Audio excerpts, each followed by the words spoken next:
Pensemos en esto por un momento. La relación entre el estrés y nuestra memoria es sin duda una de las grandes paradojas del cerebro. ¿Cómo puede ser que un instante de pánico, un susto, quede grabado con una claridad casi fotográfica para siempre? Y al mismo tiempo, el estrés del día a día, esa presión constante, nos haga olvidar por qué entramos a una habitación. Para entenderlo, tenemos que ir más allá de la psicología. Tenemos que sumergirnos en la biología y descubrir la química que se esconde detrás de todo esto. Entonces, ¿cuál es el secreto? ¿Cómo funciona esta aparente contradicción? Bueno, la respuesta no es para nada emocional, sino puramente biológica. Se trata de una danza química increíblemente precisa, una especie de orquesta molecular que, dependiendo de las circunstancias, puede fortalecer nuestros recuerdos hasta hacerlos indelebles o, por el contrario, debilitarlos hasta que simplemente se desvanecen. Para empezar, es clave que entendamos qué es el estrés en realidad. Miren, no es solo esa sensación de agobio o de estar abrumado. Es un mecanismo de supervivencia increíblemente sofisticado que ha sido perfeccionado a lo largo de miles de evolución. Es una reacción psicofisiológica, una cascada de señales eléctricas y hormonales diseñada para una sola cosa: prepararnos para enfrentar una amenaza. Nuestro cuerpo maneja el estrés a través de dos sistemas principales, que funcionan a velocidades muy distintas. Primero está el sistema simpático, o SAM. Piensen en él como la alarma de incendios. Es una respuesta rapidísima, casi inmediata, que libera adrenalina. Y luego tenemos el eje HHA. Este es el equipo de manejo de crisis, una respuesta mucho más lenta, más sostenida, y su mensajero químico principal es el cortisol. Ok, analicemos esa primera alarma, la famosa respuesta de lucha o huida. Esta es controlada por el sistema nervioso simpático y básicamente se traduce en un impulso de energía pura diseñado para sobrevivir aquí y ahora, en el corto plazo. En cuestión de segundos, la adrenalina inunda todo nuestro sistema. El corazón empieza a latir con fuerza, la respiración se acelera. El hígado vierte glucosa en la sangre, que es como un combustible de alto octanaje para la acción. La sangre se desvía de procesos que no son esenciales, como la digestión, y se dirige directo a los músculos. El cuerpo entero se prepara para pelear o para salir corriendo. Pero, ¿qué pasa si la amenaza no desaparece en unos segundos? ¿Qué ocurre si el peligro persiste?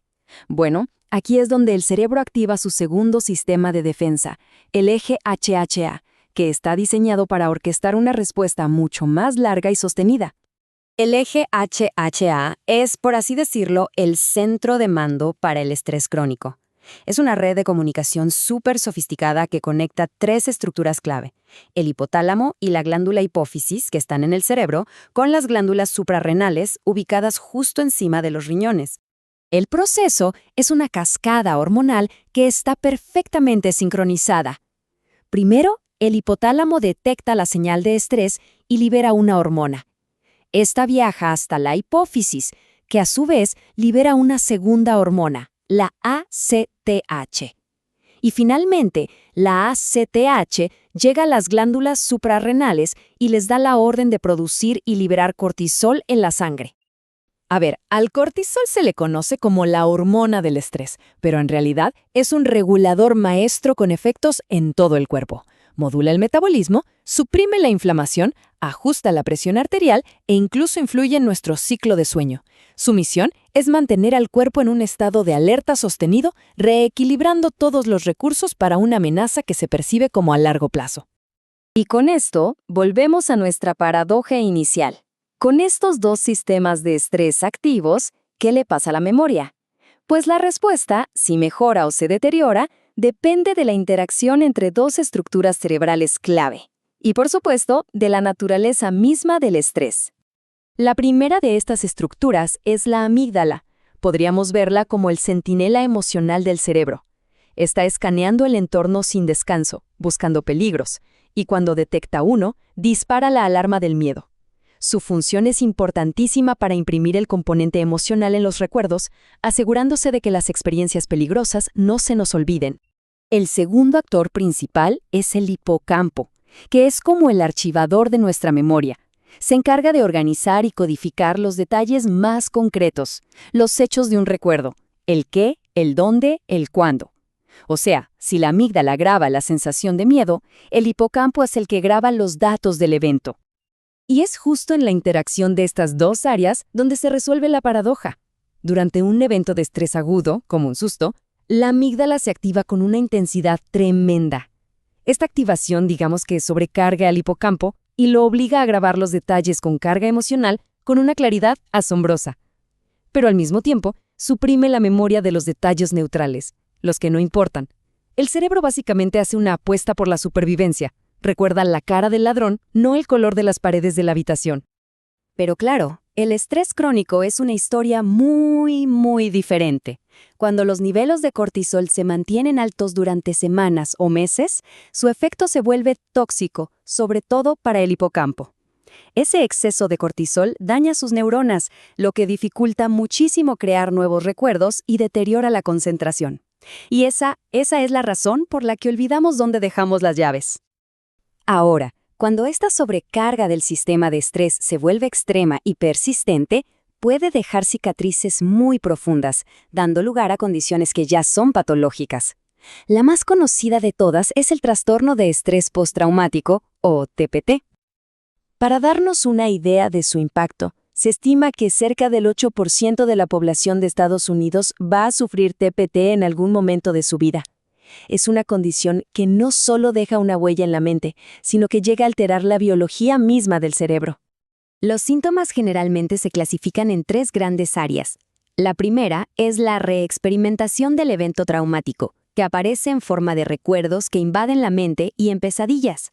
La segunda es la evitación, tratar de escapar de cualquier estímulo que pueda recordar el trauma. Y la tercera es un estado constante de hipervigilancia, como si el peligro estuviera siempre a la vuelta de la esquina.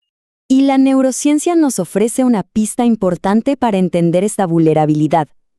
Las investigaciones sugieren que tener una amígdala naturalmente hiperactiva es un factor de riesgo.